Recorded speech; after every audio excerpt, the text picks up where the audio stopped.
Something is going terribly wrong in one of the most tightly controlled water systems on Earth. Not pollution, not a chemical spill, not even a dam failure. Instead, something is taking over beneath the surface, and no one noticed until it was too late.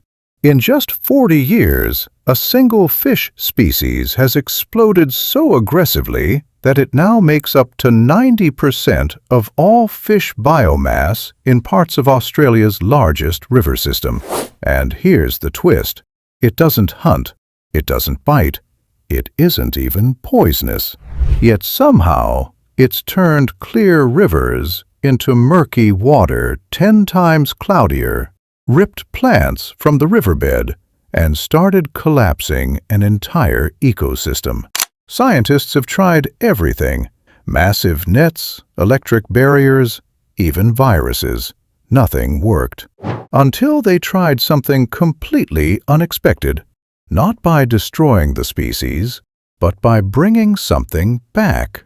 And what happened next could change how we control nature forever. Stretching across southeastern Australia lies a vast lifeline of water, known as the Murray-Darling Basin. Spanning over 2,200 miles and covering roughly 386,000 square miles, it occupies nearly 1/7 of the continent, an area comparable to France and Germany combined. This river system isn't just large, it's essential, providing water for around 40% of Australia's agriculture and supporting more than 2 million people. But it wasn't always under pressure. Decades ago, the basin was thriving. Surveys recorded at least 46 native fish species, and the water was so clear that sunlight reached the riverbed. Beneath the surface, dense aquatic plants formed vast underwater forests, safe zones where young fish could grow and entire ecosystems could flourish. Species like the Murray cod, golden perch, and silver perch once moved freely across hundreds of miles to spawn. Now, much of that has changed. In many regions, the water has turned so cloudy that sunlight barely penetrates, with turbidity rising to 5 to 10 times natural levels. And as visibility disappeared, so did life. Up to 70 to 90% of native fish populations have declined. What caused such a collapse wasn't industrialization or disaster.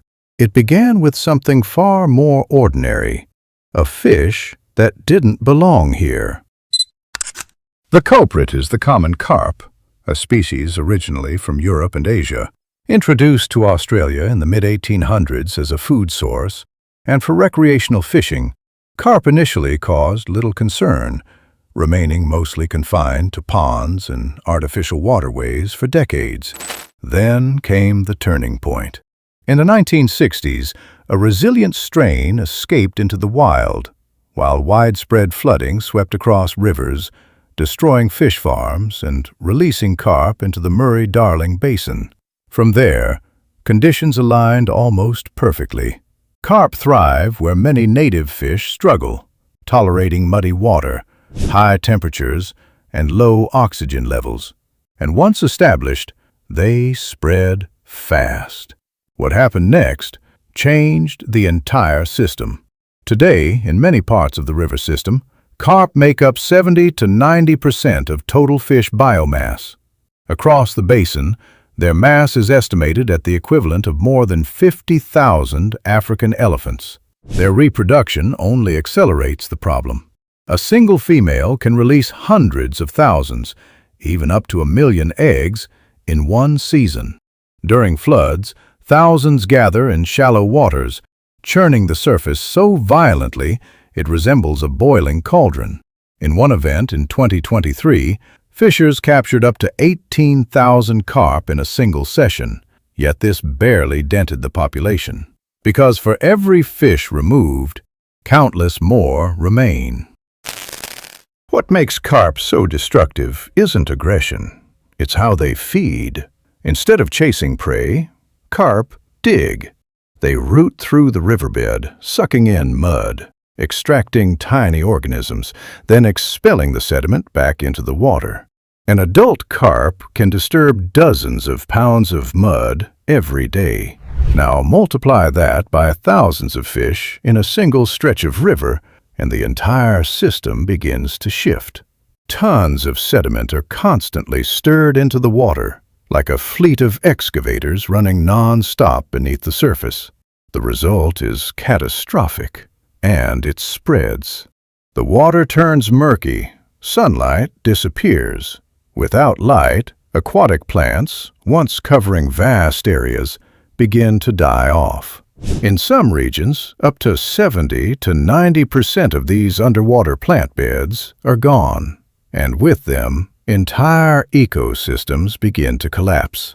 Young fish lose shelter, insects vanish, native species like golden perch and silver perch decline sharply.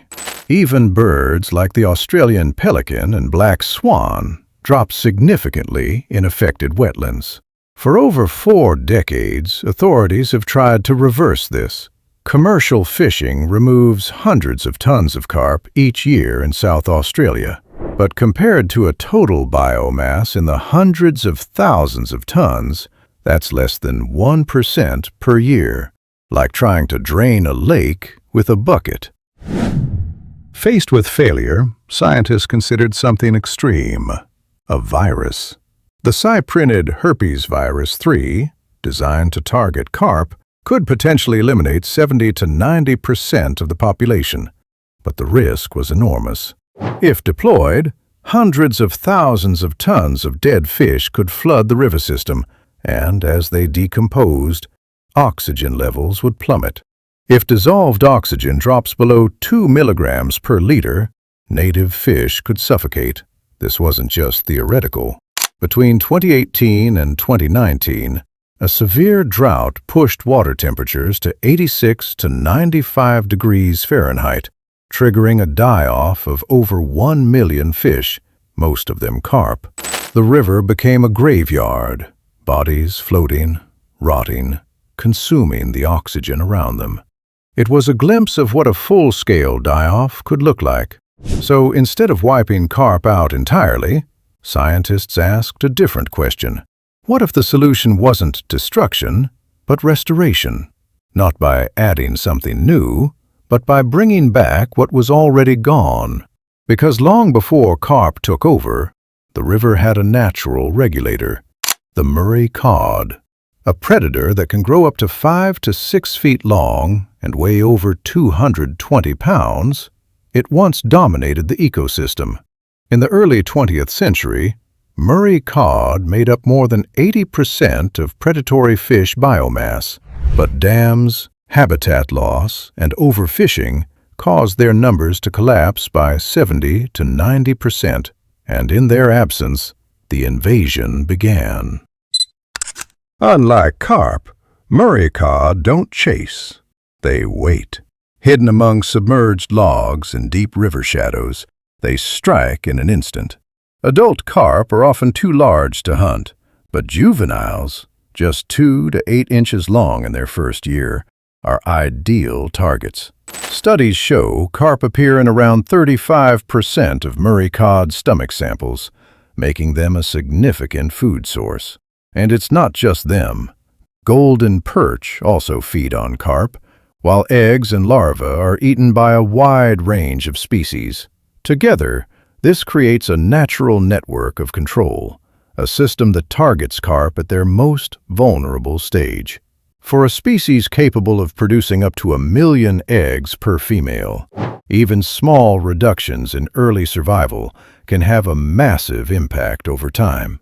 So instead of trying to eliminate carp outright, scientists began rebuilding this predator-driven balance. Since the early 2000s, over 40 million Australian dollars has been invested in native fish recovery. Hatcheries now breed Murray cod, producing 40,000 to 90,000 eggs per pair each season. Between 2001 and 2020, Over 13 million young cod were released into the basin. Even with just 10 to 20% survival, that still means hundreds of thousands of new predators returning to the rivers. But restoring fish alone wasn't enough. Scientists also began rebuilding the river itself, adding over 4,500 submerged logs, restoring habitats, and adjusting water flows to match natural cycles. The results didn't come overnight, but after more than 2 decades, something began to shift. In parts of Victoria, Murray cod populations have tripled, even quadrupled since the early 2000s. Large individuals, once rare, are now returning, stretching 4 to 5 feet long. In 2025, a bold experiment took place in Mount Gambier, South Australia. Instead of removing carp, officials released over 150 Murray cod into a lake. The idea was simple: let nature take control. And in some restored areas, the early signs are already visible. Water is becoming clearer, aquatic plants are returning, native fish are stabilizing. Carp haven't disappeared, but their dominance is weakening. This isn't a return to the past. Many ecologists believe the river may never fully go back to what it once was. Instead, it's forming something new, a different kind of balance, where invasive species still exist but no longer control the system.